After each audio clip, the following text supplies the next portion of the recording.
Good evening and welcome to the April 9th, 2019 meeting of the Guilderland Board of Education. Would you all please silence your cell phones and rise for the Pledge of Allegiance? Pledge allegiance to the flag of the United States of America and to the republic for which it stands, one nation, under God, indivisible, with liberty and justice for all.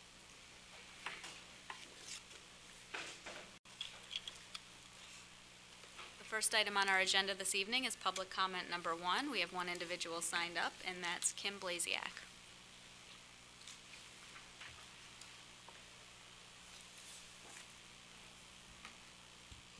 Hello, I'll be very brief tonight. I wrote it down. Okay, good evening.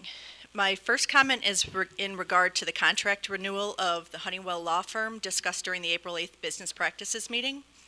According to the draft on the board portal, the contract is up on July 1st of 2019, and the committee is recommending a contract renewal with Honeywell for 3 more years. And it states in there, and I'm quoting, given the firm's demonstrated performance, service, and expertise. So that's why I'm assuming you're recommending a contract renewal.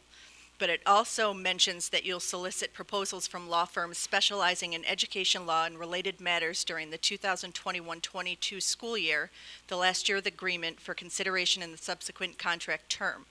So I'm just curious as to why this didn't happen this year, because the contract renewal also includes a $20 per hour increase in non-retainer services, such as litigation.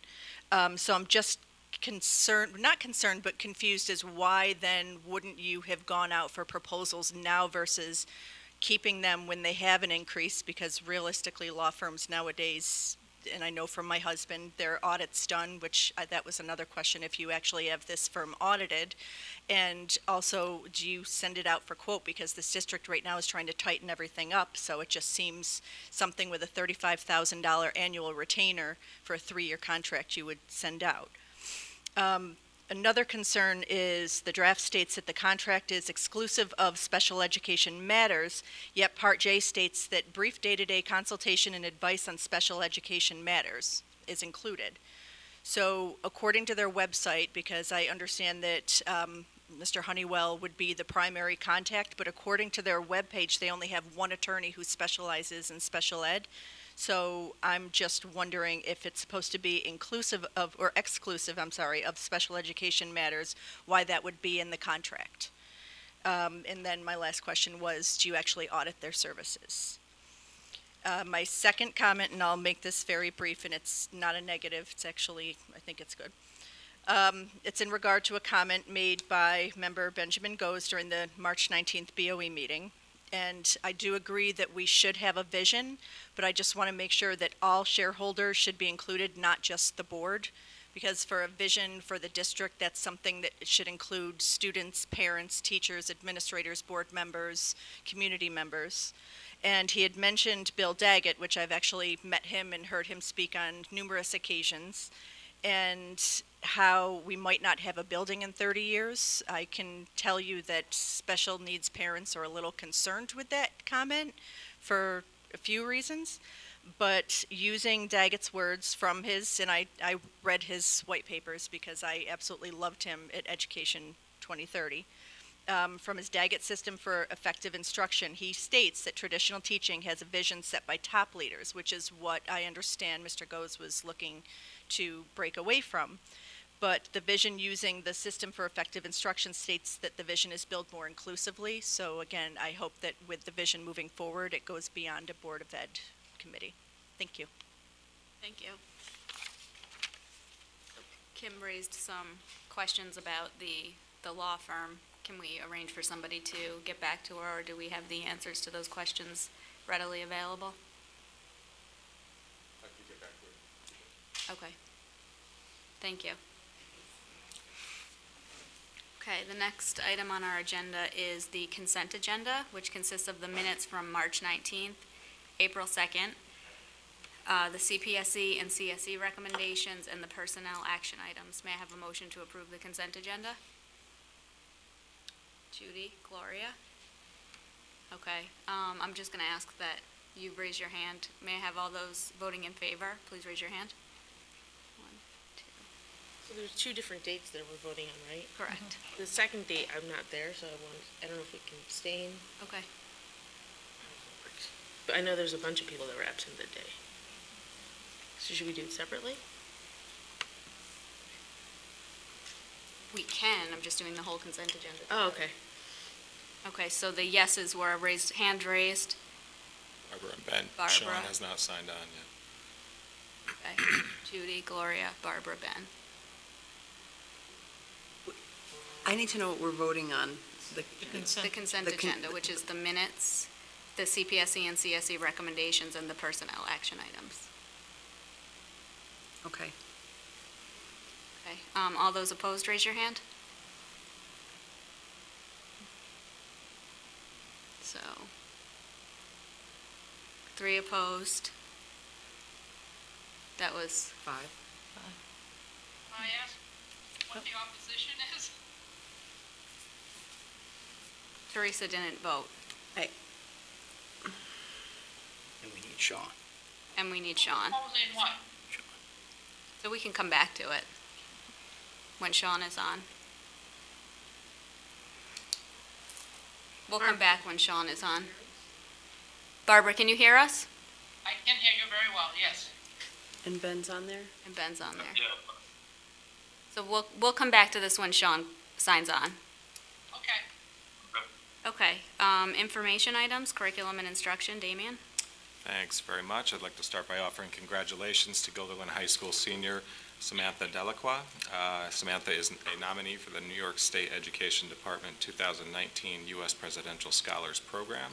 The Presidential Scholar recognition is one of the nation's highest honors for high school students. Every year, one young man and one young woman from each state are named as Presidential Scholars. So congratulations to Samantha. It's really quite an honor. And I have So, excuse me, Damien, she is the representative for New York State, or she's being nominated? she's nominated. Okay. Still, it's very nice. Yes, it sure is. Quite a bit of information from the art department.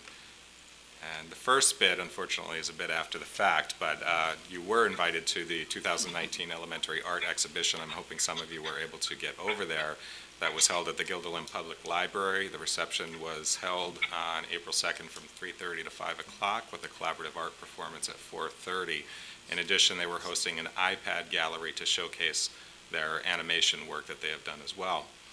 Additionally, we had 100 pieces of art submitted from 4 Guilderland elementary schools to the Empire State Plaza exhibition. This event is a one-of-a-kind, as it is the only Capital Region exhibition for K through 8 students. It is an opportunity for students to showcase how their art was inspired by artwork from the Empire State Plaza collection. The collection consists of 92 works of abstract expressionist art displayed both in and around the plaza. It was established under the direction of former Governor Nelson A. Rockefeller during construction of the Empire State Plaza between 1966 and 1978. This year's exhibition is representative of over 1,400 works from 17 surrounding Capital Region school districts, and it was held from March 2nd through the 18th. We also have some high school art exhibition news. The following students had work selected for the 20th Annual High School Regional Art Exhibition this year. The juried exhibit is a representation of high school students throughout the Capital Region and features both two-dimensional and three-dimensional artwork. This year, there were 24 districts participating and 107 pieces selected, 9 of which were Guilderland High School, from Guilderland High School. And the students who were selected were Serena Gurang of grade 9, Devin DiBianco of grade 11, Charlotte King, grade 11, Tracy Way of grade 11, Barbara Barros of grade 11, Taylor Thompson, also grade 11, Shay Thompson, 12th grade, David Leparco, 12th grade, and Kaya Brown of 12th grade. A panel of local artists and art educators included Tony Ladiasico, director of the Albany Center Gallery, Peg Foley, an artist, teacher, and painter, Takis Walker, and they reviewed and selected the work for the exhibition. The judges were impressed by the large number of very strong artworks in a range of media produced by area high school students in their art classes. Additional awards will be determined by the judges and announced at the opening reception. The exhibit will be on display at the Albany Center Gallery at 488 Broadway, Albany, New York, from April 4th through May 3rd. Due to the size limitations of the gallery, there will be 2 openings. The Albany Center Gallery will open the exhibit for the public as part of the Albany's First Friday on April 5th, and reception specifically for the artists along with their family and friends on Thursday, April 4th from 5 to 8 o'clock. There will be a presentation with awards at 6:30 p.m., and we hope you will be able to join us for the student reception. And the high school regional is an excellent opportunity to showcase our talented high school students, and the Albany Center Gallery is an award-winning gallery and an exceptional venue to showcase these artists. The Albany Center Gallery hours are Tuesday to Saturday, 12 to 5. And then one other piece from the arts department, additionally for high school, we're happy to share with you that we have a number of students whose artwork was selected for the 28th annual Fulton Montgomery Community College High School Regional Art Exhibition. The show will be held at the Perella Gallery on the FMCC campus from Friday, April 8th to Wednesday, April 17th. The artist reception will be held on Wednesday, April 17th from 7 to 8:30. This year's juror was regional artist Mark Wood. He is a multimedia artist, sculptor, and furniture maker. 15 school districts participated with a total of 361 works submitted. 79 pieces were selected. Of those, 6 were from Guilderland. And we want to congratulate Allison Kumamano, her piece titled Emerging. She's of grade 12 in Mrs. Gockley's class. Sandy Aldiri, titled Boo, also grade 12, Mrs. Gockley's class.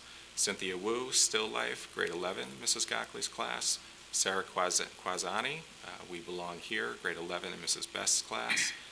Devin DiBianco, Light of the Machines, grade 11, Mrs. Gockley's class. And lastly, Gabby Demura, female figure, grade 12, Mr. Green's class.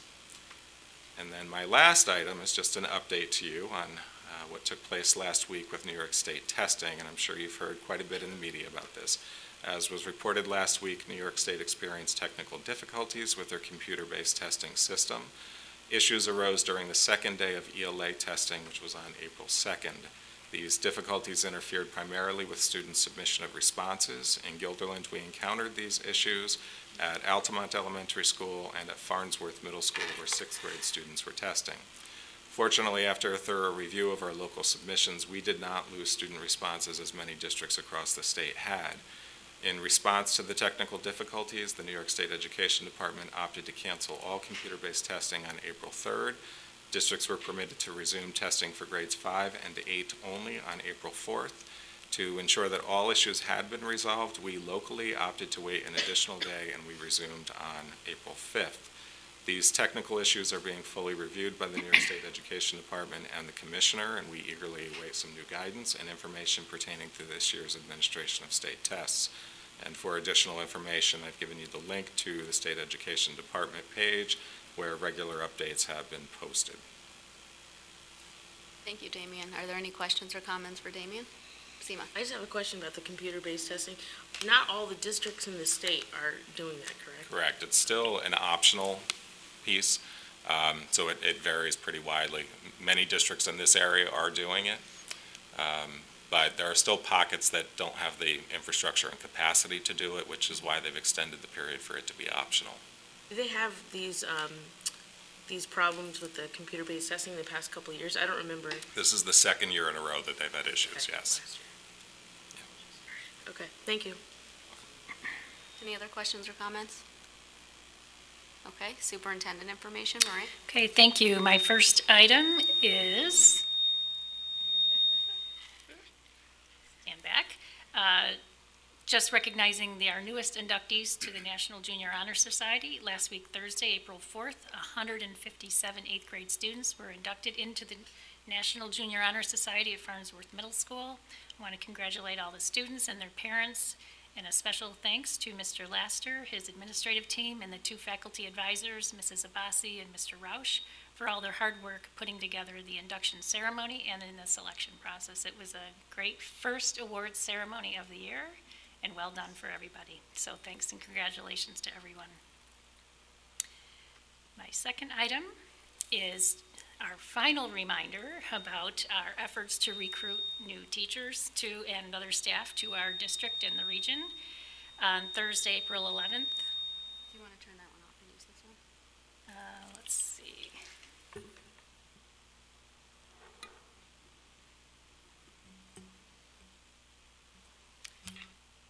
That's not going off.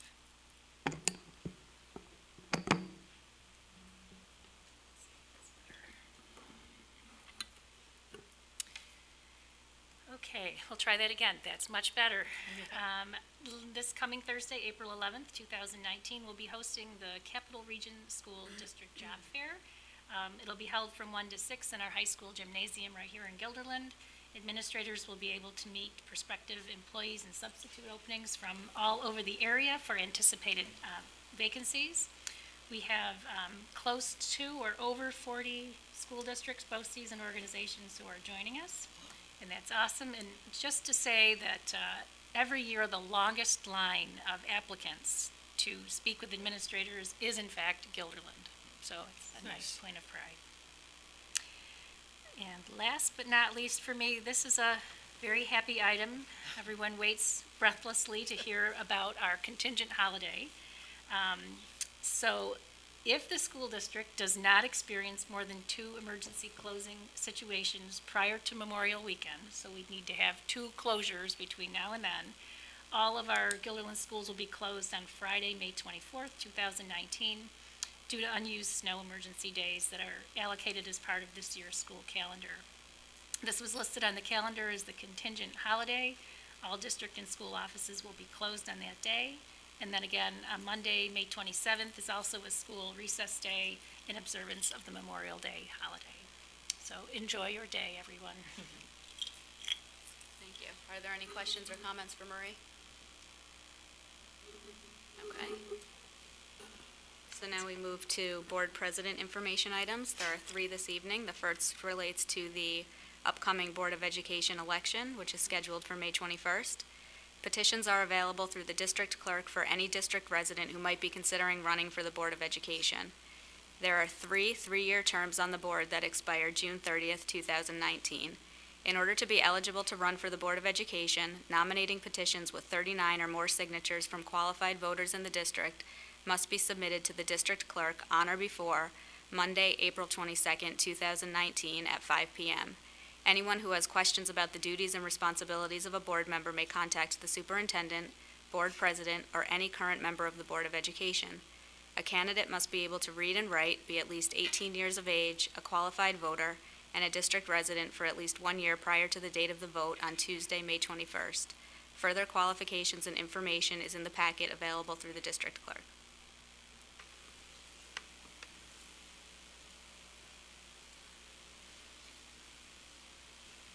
The next item relates to voter registration.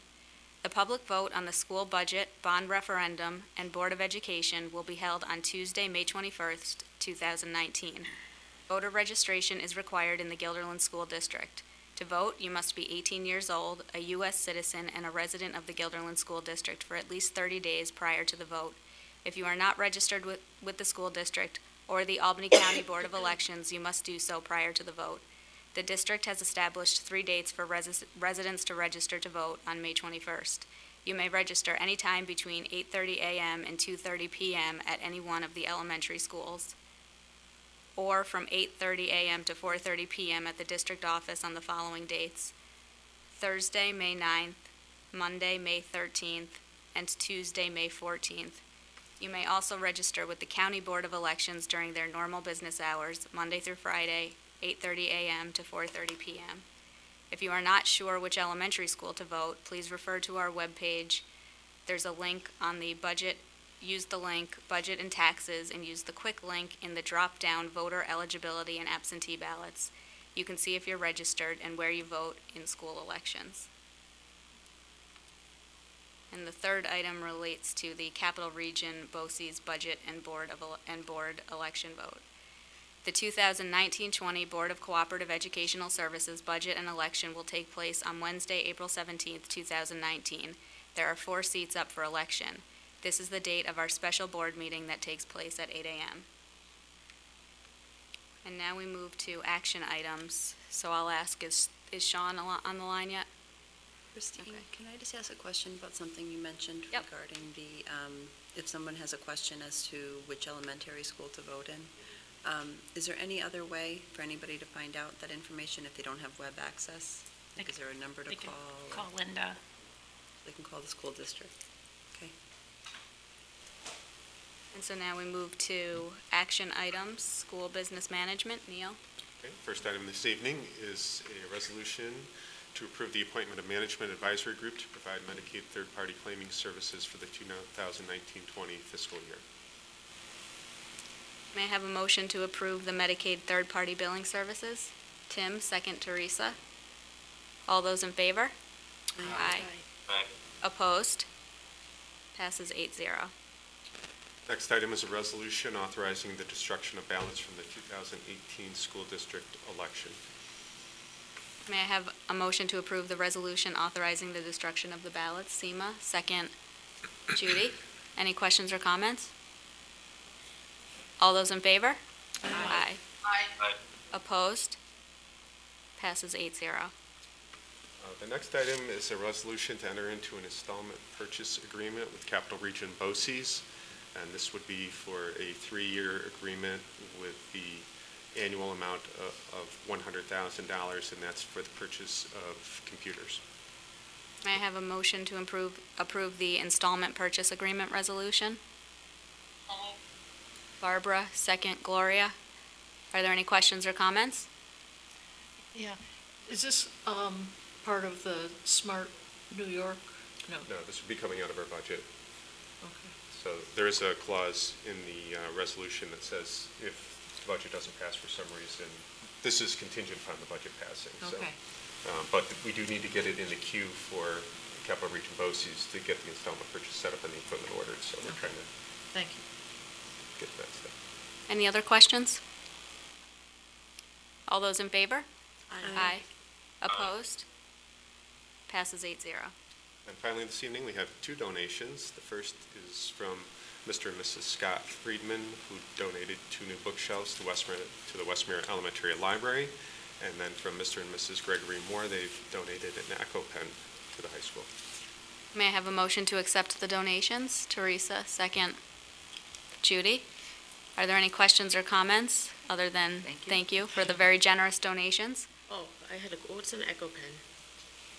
Does anybody know? Sure, Neil knows. So may have to help me out. It's for students with disabilities. It's a translation device, an Echo pen. Oh, that's fine. I just, Okay, it scans the words, and it scans it into a computer or device or from text. Not quite? Actually, just read it aloud. Oh, read aloud, okay. All those in favor? Aye. Opposed? Okay, passes 9-0. And now we can go back up to the consent agenda, which we already have a motion and a second. Did you want to approve them individually, A, B, and C?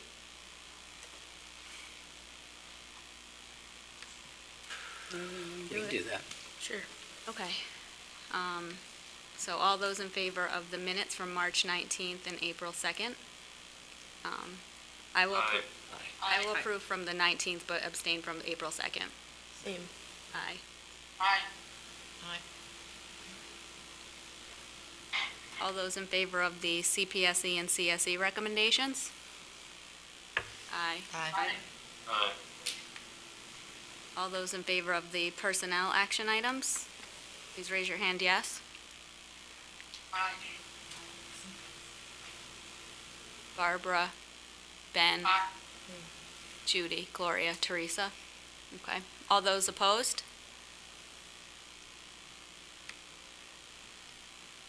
What did Sean vote? Yeah, Oh, Sean. yeah. Sean? Sean, you're muted, Sean. I'm voting no. Okay. Passes 5-4. And now we move back down to superintendent action items. Marie? So the first item for action is the proposal for the 2019-2020 budget. There is a resolution before you for $102,050,375. Last week, Tuesday, we were together and spent some time in a workshop talking about the adjustments to both the revenue and expenditures based on new information from the adoption of the superintendent's budget back on March 5th. And we discussed some potential additions at the bottom of the page. I I'm wondering if there is a need to review any of the adjustments to revenue or expenditures at this time, or if we're ready to just discuss. I thought Barb was having you, set out with the 57,000 was good. Made that clear about what the literacy lessons would be for. So I hope, they just came today, I think, so I hope that everybody got to see those.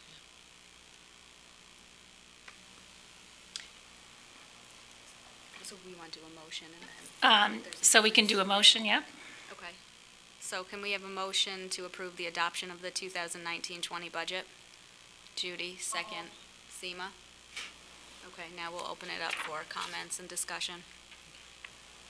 If anyone would like to begin. Christine, Yes, Barbara? I'd like to make a motion to amend the proposed budget and add the 57,000 for the literacy lessons. I think it's really important that all our schools be equitable and that the other 3 elementary schools do have this supplement, and I would very much think it appropriate that our 2 largest schools, Westmere and Guilderland, would also have the literacy lessons available to them as we build our staff and try to accommodate so many of our foreign language students that are coming by the dozens, and the special ed students. I think it's really important that, we provide them with a reading support that is so fundamental for them in the early grades. Okay, Barbara has made a motion. Is there a second? Gloria? Okay. So we take a vote on that individually now? Unless there's more discussion. Is there more discussion on that? Is this just on the 57?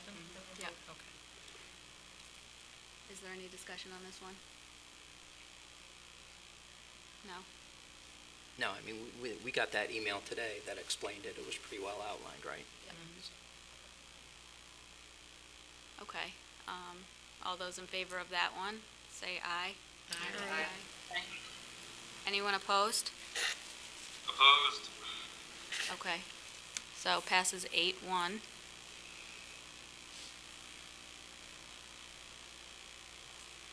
Any other items for discussion? Gloria? I'd like to move that we amend the budget to include at least $40,000 towards the board's efforts to establish a district visioning.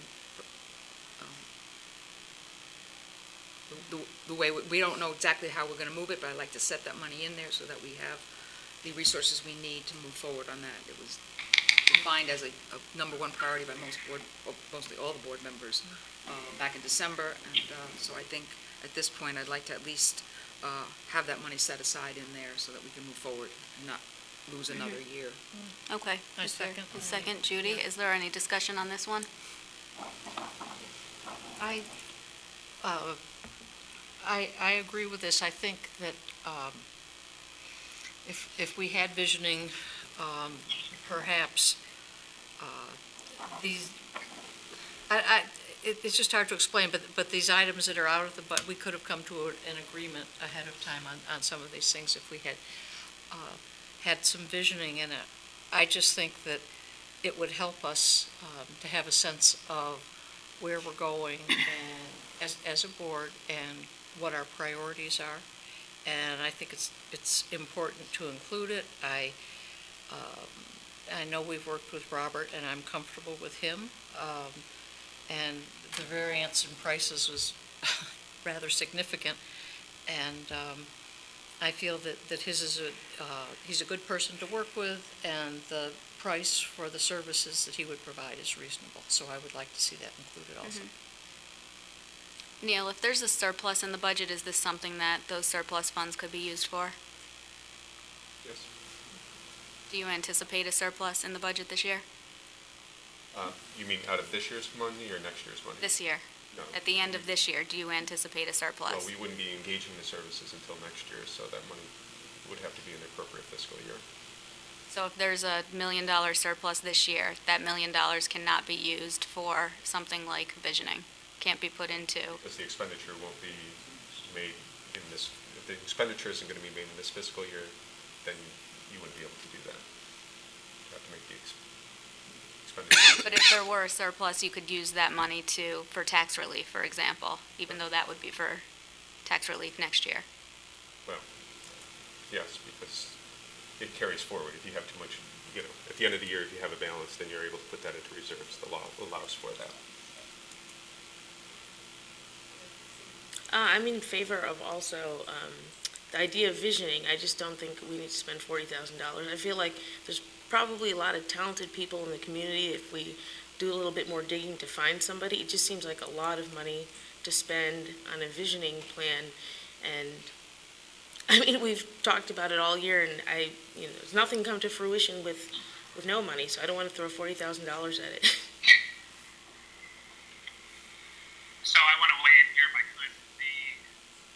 I don't think this is, well, two things. One, I think the district needs a strategic plan. I don't think it's enough for us to work off of it. Sean, we're going to put a microphone closer to you because we can't really hear you. We can't really hear you, Sean, if you can. Okay,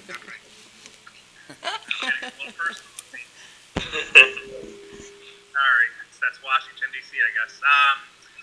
So the concern I have is that we are operating based on a mission statement. The work that we're doing is guided by a mission statement and a mission statement only. I think we have got to get to the point where we have a strategic plan to guide the decisions that we're making. I think that we developed a capital project plan based on good intentions, but we don't have a strategic plan to guide those decisions. That being said, I have said all year long that if we're going to add something in, we're going to take something out. I have not found the item to take out, so at this point, even though I'm part of that committee and suggest that we move down this path, I'm not in favor of putting this in. Rather, I'd like to look for us to find ways to do this during the course of the year. We've been able to do this for other things. We're able to accommodate thought exchange this year into the program. We're making other changes and additions. I think that it's fair to say that if this is a priority of the board, that we can find a way to do this without having to add it into the budget at this point. Thank you, Sean. Others? I'll just say I concur with what Seema and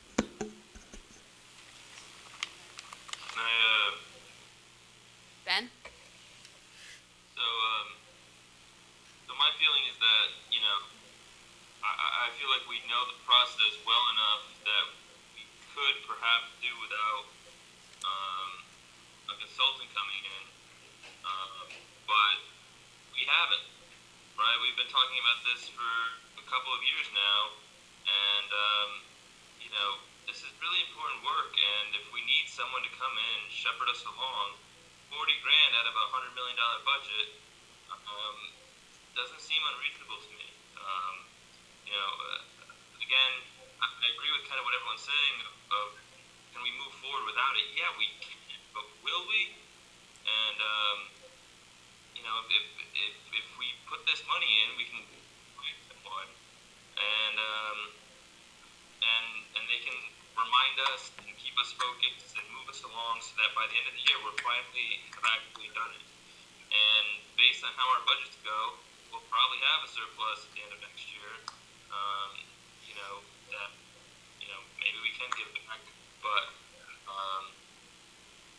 it's one thing to sit here tonight and say, we don't need it, but I think that the empirical evidence is that we need it. Thank you, Ben. Gloria? I'd like to second Ben's comments. We've been talking about this, I don't know how long, maybe 8 years. And we still spin our wheels. Come every spring, we spin our wheels. This is not just us coming together and making some vision or, laying out some strategic plan. We're talking, and I want to go back to what Kim said in the beginning, the public comment. This is something much broader. This is binding a community together. So that we're all pulling in the same direction. And right now, we don't do that. We end up, kind of wobbling along, and we're not all focused on the same vision. And yes, we have very talented people in this district. I agree with you, Seema. But it's very hard when you're in something, I think. My personal opinion is it's very hard when you're in it and steeped in it to actually do the visioning. Because it's hard to see it from outside. And having someone who is not part of the whole situation and from outside to kind of shepherd, ask the tough questions. I think we could benefit tremendously from that, to bring this community together, parents, students, people out in the community that perhaps don't have kids in the school. I think those are voices we need to hear from, not just around election time or not just when we cut something from a budget, but if we do it in a positive way and build a vision together, then we could all be acting together in the same way. That's just personal feeling. I know that there was one year they had the meeting at Tech Valley High School. I forgot what the meeting was called, or if anybody remembers. It had to do with the vision of the district. It was a follow-up to the capacity study. Okay. How could we use the extra space? So it was very focused. Very focused. How could we use the extra space in the schools? That was at the Tech Valley meeting. Yes. Okay. We brought the community together and did that. That was the start of the 4 subcommittees that looked at preschool, adult, daycare. I thought there was another one. I just remember coming, oh, maybe it was in here too. There was several meetings I've been to that it was just, run by the district. And we had people like community members come, family members, teachers, et cetera. That was a budget workshop, I think. We've had a lot of community conversations over the years. Yeah, I'm just saying that I don't remember the names of all the meetings, but I found those to be much more helpful than the one person we've had. And I agree with everything that you're saying about spinning the wheels, et cetera. I just feel like I've sat through a couple of sessions now with, this person who we'd be spending $40,000 on. And that's what I'm guessing that you're using the money towards. And I just didn't find it very useful. Well, you got to remember, we did not go through the process of strategic planning with that person. Right. That was not, we didn't hire him to do that. That was a totally different situation, what we were looking for. I don't think it even brought us a step closer to it. That's what I'm saying. Well, I think that was the focus of it. I mean, I agree with everything that you're saying. When I'm saying in the community, it doesn't have to be in the school district. I just mean in the Guilderland, the greater Guilderland community, or someone, in the area. Yeah. I know of another school board in the area that, found someone in their district who does, that kind of work at their place, so they were able to hire them for much less. So I just think that that's a lot of money to spend because we've already talked about this and there's not even like a real plan moving forward. Other comments? Christine? Yes, Barbara. I guess I'm a little bit jaded about consultants, although I've enjoyed Hendrick's short interaction that we've had. And, we spend over $40,000 on that capacity study, and that is for total waste. We spend over $40,000 on the special ed study, and that was a waste. And these are outside coming in, to look at our district. I agree with the vision concept, but I think maybe I would like to give our staff, our people, another shot at it and not add another $40,000 into next year's budget when we're already asking for a bond issue, plus movement and all these other things. So I guess I would be willing to see what we could do for one more year and then plan for the following year and see if we really need it. Because as I said, I think the district has been ill-served from the consultants that we hired before, although as I said, I found Hendricks, very good for what he has done for us so far. Thank you, Barbara. I think we're all, excuse me. I was just going to say other questions or comments. Gloria? I just wanted to say to Barbara's point about, we're talking about doing this again, about doing it, quote, in-house. We have people that are doing full-time jobs. We have one teacher that's doing a full-time job plus. And now we're talking about taking a huge, very important piece and saying, okay, now we're going to spread it over people who are already doing full-time jobs and somehow, or get somebody to volunteer to designate, to donate their time. I think if we don't take this seriously and put the money behind someone who has done this work, this person, whether this person or not, if this is the person, I don't know. I'm just pointing to this person because they've done it for BOCES, they've done it for a number of school districts in this area. If we don't put our money behind someone who has done this work and brought people to the point of having a strategic plan in a successful way, then we will spin our wheels again. And I'll tell you, my frustration with that is enormous. I also want to chime in. I don't think this is, I also also a done deal that we're hiring one individual. I think it's been assumed that because of the way we've been talking, because we have 2 past RFPs and some history with the one consultant. So my thought here is it's not a committal to spend the money, but rather to set the money aside so that we can further explore that. But again, that being said, I'm going to live by my own words. If I can't find something to take away, I'm not going to add something back in. I think it's valuable. I 100% think it's valuable, but we also have to live within our means and figure out a way to get it done. We somehow managed to find ways to get other projects done during the course of the year. How we're not spending any time or energy or resources on a strategic plan it just escapes me. Any other questions or comments? Okay. All those in favor, raise your hand. Judy, Gloria, Ben's hand raised? His hand is up. Okay. All those opposed, raise your hand. Okay. The motion does not pass. Any other items to discuss? Well, there's the $5,000 that is one of the things that was recommended for furniture replacement, mostly for desks and cafeteria tables. And I think that that's something that we probably should put in. So you make a motion to include the $5,000? Okay, is there a second on the motion? Seema? Any discussion on this one? Okay. All those in favor, raise your hand. Judy, Gloria, Tim, Seema. Whose hand is raised on the screen? No one.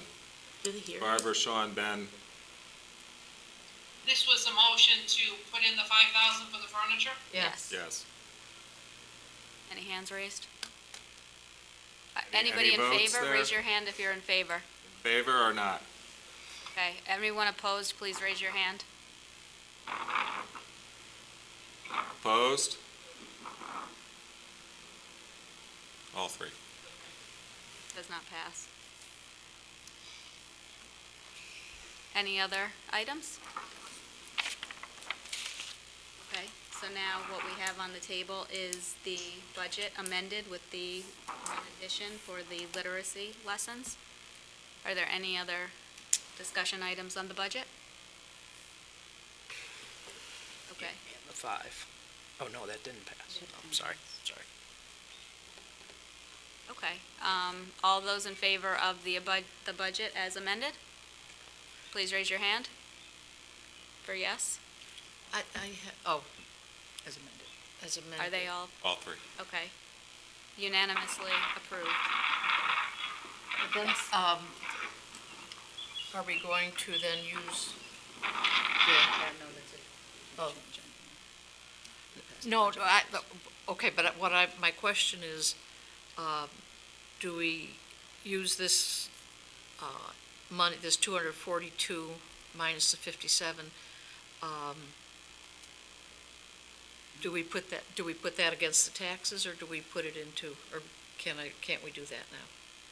Or do we put it into back into the fund balance? I think that's a question for Neil. Oh, come on, Christine. Well, It's not in basically the at this budget. point, you're not putting it It's anywhere, not in we're the just budget. below the cap. Right. Okay. Okay. We're not raising taxes. We're not going to raise taxes to the limit of the tax cap. Correct. Right now, we're sitting $185,000 below the tax cap with the budget amendments. Okay. Thank you. The next item is the property tax report card for 2019-20, and this essentially is a document that will be amended to reflect what we just did, and it is a required document that shares with the state what our plans are relative to the tax cap. May I have a motion to approve the property tax report card? Barbara, second. Teresa. Any questions or comments? All those in favor? Aye. Opposed? Passes 9-0.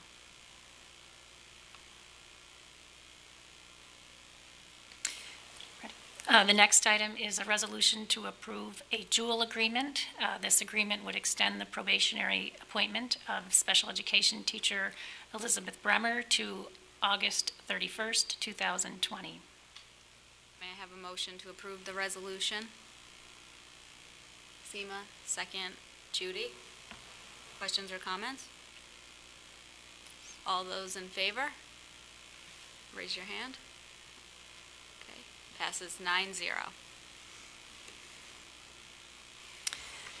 The next item is contract ratification, and this resolution is to approve the memorandum of agreement between the Guilderland Central School District and the non-instructional supervisors and other management personnel of the Guilderland Central School District for the duration of the collective bargaining agreement, which is July 1st, 2019 to June 30th, 2022. May I have a motion to approve the contract ratification? Gloria, second. Seema? Questions or comments? All those in favor? Aye. Opposed? Passes 9-0. And my last item is a second contract ratification, and this is a memorandum of agreement between the Guilderland Central School District and the Guilderland District Office Administrators for the duration of the collective bargaining agreement, July 1st, 2018 through June 30th, 2021. May I have a motion to approve the contract ratification? Teresa, second. Judy? Questions or comments? All those in favor? Aye. Opposed? Passes 9-0. Thank you, Marie. Now we move to board committee reports. Audit.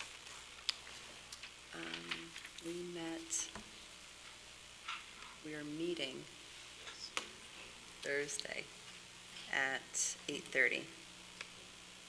Thursday at 8:30 at the district office. Correct. Next, we move to business practices. Yes, we just met on April 8th. First item on our agenda was the Phillips hardware tax exemption. We received a letter dated March 15th that the Guilderland Industrial Development Agency notified the school district that an affected tax jurisdiction of the opportunity to provide oral or written comments on the IDA's proposed deviation from the agency's uniform tax exemption policy relative to Phillips hardware. They were asking for a tax exemption request. And comments are due to the IDA on or before April 22nd. So we discussed that at our meeting. Phillips Hardware is requesting the exemption in the form of a 10-year payment in lieu of taxes, or a pilot agreement it's sometimes called. The pilot would provide a 50% exemption from taxes in their first year, with such percentage exemption declining by 5% in each subsequent year until the 9th year, when it would be no exemptions. The total value of the exemption has been calculated by the IDA at $82,000 for the school district and the public library combined. The Phillips application indicated that it intends to build a new hardware store right next to the existing one, and take down the original hardware store and build a new convenience store with a Dunkin' Donuts and a gas station. The application also states that 5 new jobs would be created, 3 full-time, 2 part-time, estimated salaries of $35,000 and $12,000. So we discussed this.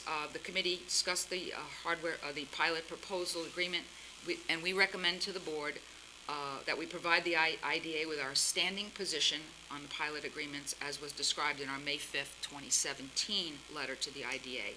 And I think, Neil, did you put a copy attached to that? Okay, I didn't print that out.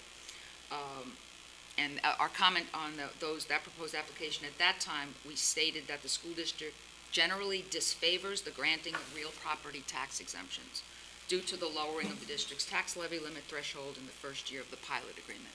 So the committee is recommending to the board that we let the IDA know that we still support our position from 2 years ago. Gloria, is that $82,000 over the life of the 10 years, not per year? I think it's is it the life? The whole life. Over the life. Yeah, okay. Legal services agreement, I know you're going to talk to Kim more further about this, so I'll just fill you in on what we talked about. The current 3-year agreement with the Honeywell Law Firm for legal services, exclusive of special education matters, will expire on June 30th, 2019. So we received a proposal from the Honeywell Law Firm to continue the general legal counsel for the ensuing 3-year period starting this July 1st. The agreement would maintain the $35,000 general retainer fee for routine legal advice and counsel and contract reviews, including any supporting research. The contract renewal does include a 20-hour per increase for non-retainer services such as litigation. The first such increase was back in 2015. And we did ask, the committee did ask Neil if other firms were of similar, and we were well below that in terms of payment. So we were within the ballpark in terms of if we go ahead with this. Given the firm's demonstrated performance, service, and expertise, our recommendation is that we approve this proposed agreement for the 3-year period. I did bring up at that point that I felt that our committee has, business practices has, to do due diligence every so many years. We usually say, let's put out a call for, see if anybody new has come into the area. We've done this before with many kind of business agreements, and we did it, I don't know how many years, maybe 4 or 5 years ago, we did it with the legal firms or the contractors and the architects. We've done it just to make sure we were keeping abreast of who's moved into the area. Maybe there are better fees, services might differ.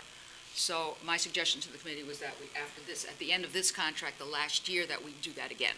That we just see who's out there now and see if that we're doing our due diligence to making sure we're being competitive. You mean at the end of the next 3-year Yeah, term? yeah, at that last year as we move towards the end of that 3rd year. When was the last time we did it? I think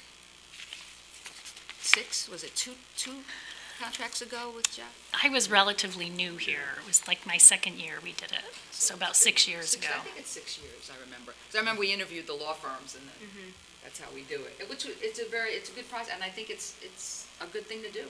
Just to make sure we don't, we've been very happy with the firm, but it's always good to make sure nothing's changed. So why wait another 3 years? Well, we feel like we had to do it now. We've only had, like a certain amount of time with him, and then this is a new firm, and we've been very happy with it, so we weren't ready to jump into it at this point. It hadn't come up before, and it's the end of the year, so we thought, well, we're not going to throw it out now as we're moving into the start of the year. But we felt comfortable in recommending that we do it at the end next. That 3 contracts would give us enough of an indication of if we want to stay here, if we want to move. Okay, and then what about Gervin and Ferlazzo? Don't we use them primarily for special ed? I believe so, yeah, for certain areas, but Yes. you talk about That agreement is not up yet. That one's not up? No. Okay. Any other questions or comments on that issue? Can we make sure that Neil, when he responds to Ken, CC's all of us? Yes, I can do that. Thank you. I'll probably talk to Kim, but I'll summarize the conversation.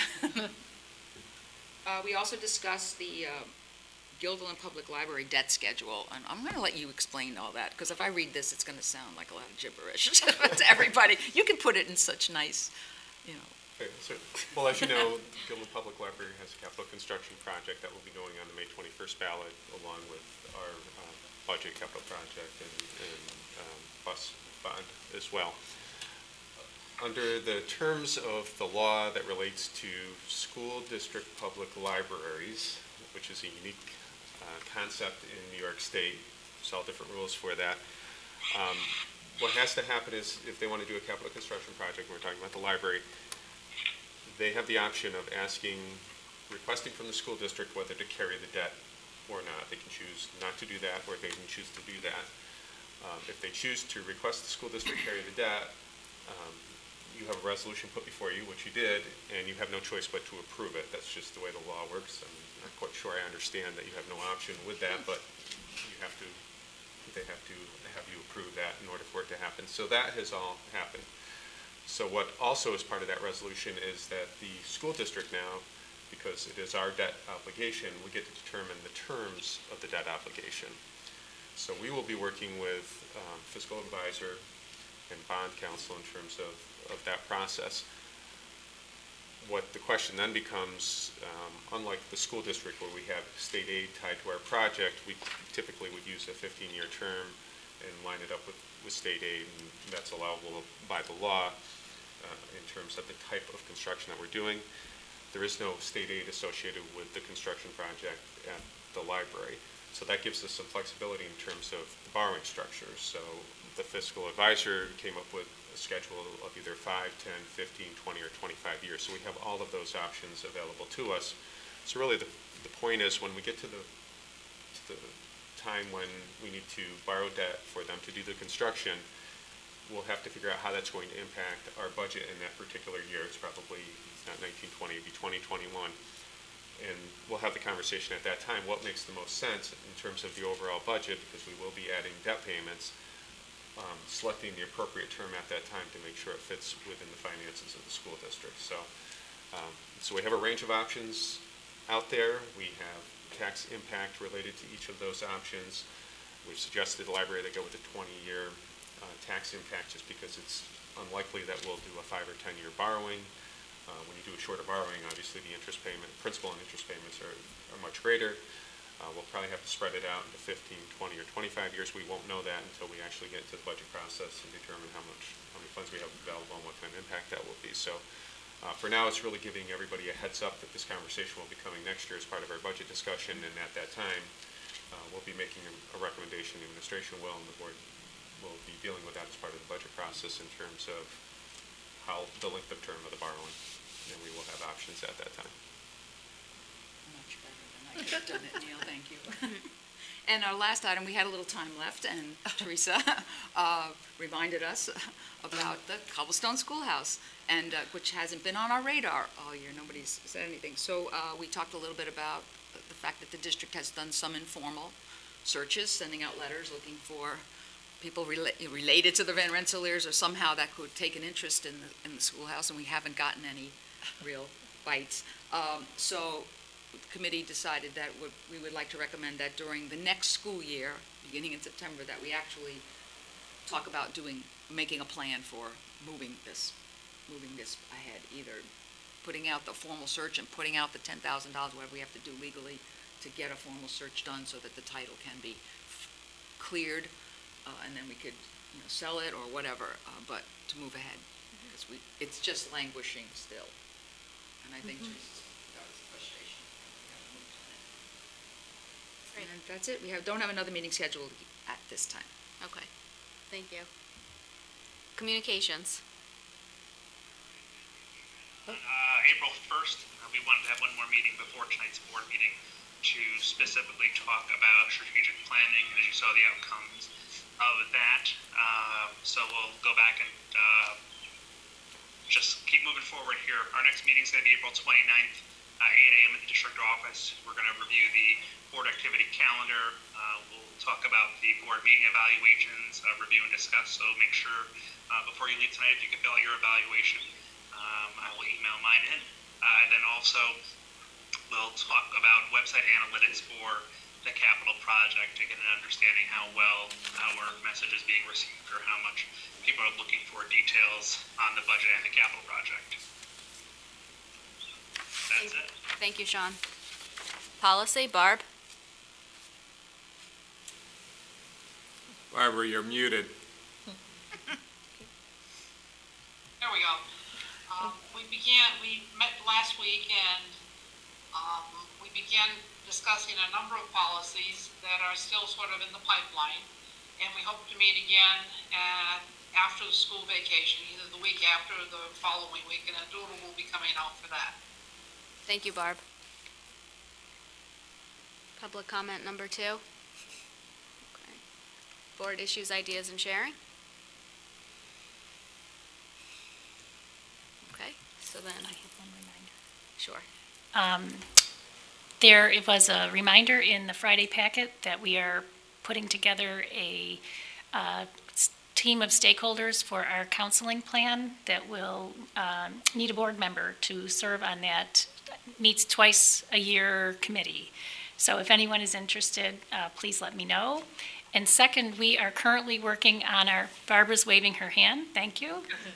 We are currently putting together very brief videos to capture small insights into our capital project. And we're interested in a board member who would be willing to make a cameo appearance and speak about the project. So if you're interested in doing that, please let me know.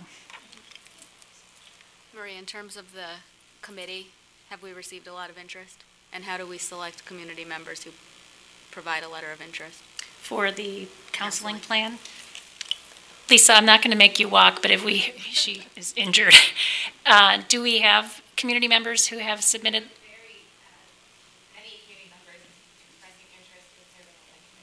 And is there a process for selecting? Our subcommittee of counselors will work, discuss, ensure we have a Representative. representation. Okay, thank you. Thank you. Anything else? Okay, then we need a motion to adjourn the meeting.